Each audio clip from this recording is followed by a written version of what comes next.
For the best deals on tires and rims, go to tiresourcecanada.ca. And don't forget to use their promo code HOC5 for a 5% discount on all the online orders. The link is in the description below. It has finally happened. The 12-volt battery on my Kia EV6 has died. But it took 2 years and 4 months for it to happen. And even though it's not great, I do feel lucky because people have been experiencing this for a very long time, for well over a year now, based on online forums. And my EV6 is one of the first 300 that came to Canada, so I guess I'm lucky. The first time it happened, I called roadside assistance and they jump-started the vehicle, and it lasted 2 weeks. 2 weeks later, it happened again. Called roadside assistance, they jump-started it, lasted a week. And the first time I wasn't sure if it was my fault. Did I leave the car running? I was hanging out with a friend. I just wasn't sure, so I didn't think much of it, even though it was a red flag. But I thought, you know what, if it happens again, then I'll look into it. So it did happen again, and that's when I called my nearest dealership and I set up an appointment. And then it happened again over the long weekend when I was away. And they jump-started it. Didn't even last a day. Happened the very next day. And obviously, they came, jump-started it. I took it to the dealership. They said I had to leave it for the day because they had to charge it and monitor it for a whole day to see what's happening. And after their testing, they told me that the battery was done. Like, it was done. The CCA number on it was 550 on the original battery that came from the factory, and the reading at the time was 90, he told me. So it had to be replaced. And I was told that the 12-volt battery is not covered under warranty. The first year, if it requires replacement, you have to pay 25%.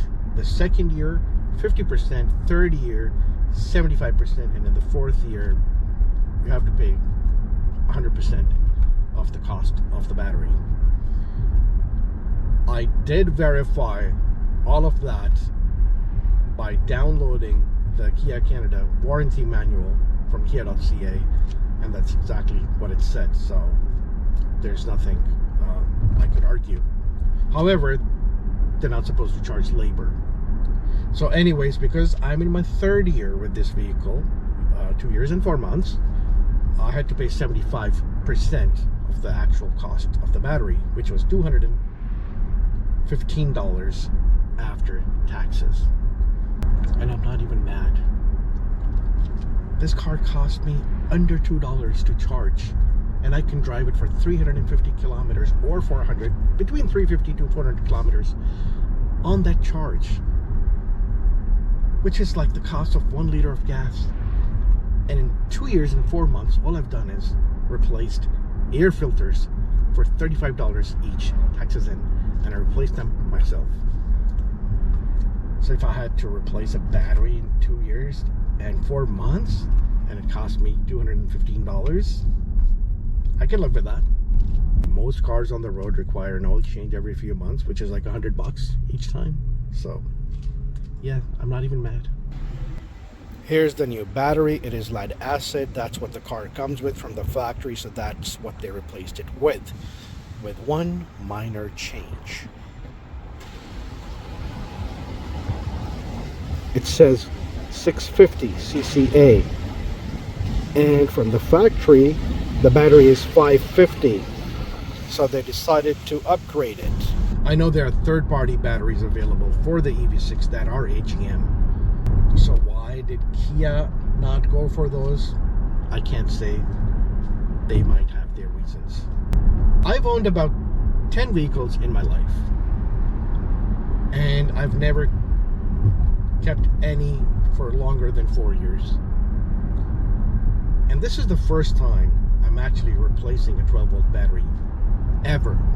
It has never happened to me before. in my life. So I was surprised, because in my experience, I change my vehicles every 3 to 4 years, and I shouldn't have to. And the service advisor said that this is the life of a lead acid battery, 2 to 2.5 years. I don't know how true that is, but again, I'm not even mad, because look at the cost of running this vehicle. And if that's all it took, sure, I can live with it. My lease is up in almost a 1.5 years, and then it's gone. So if that's the life, then yeah, I'm not going to have to change it until lease is up, and then I'm going to return it and get a new toy. And there you have it. It was a quick video to let you know how long the car drove before requiring the 12-volt battery replacement, and what the cost was. And in Canada, yes, it is not covered under warranty. I hope you found the video useful, and if you haven't already, please like, subscribe, comment, share, and thank you for watching.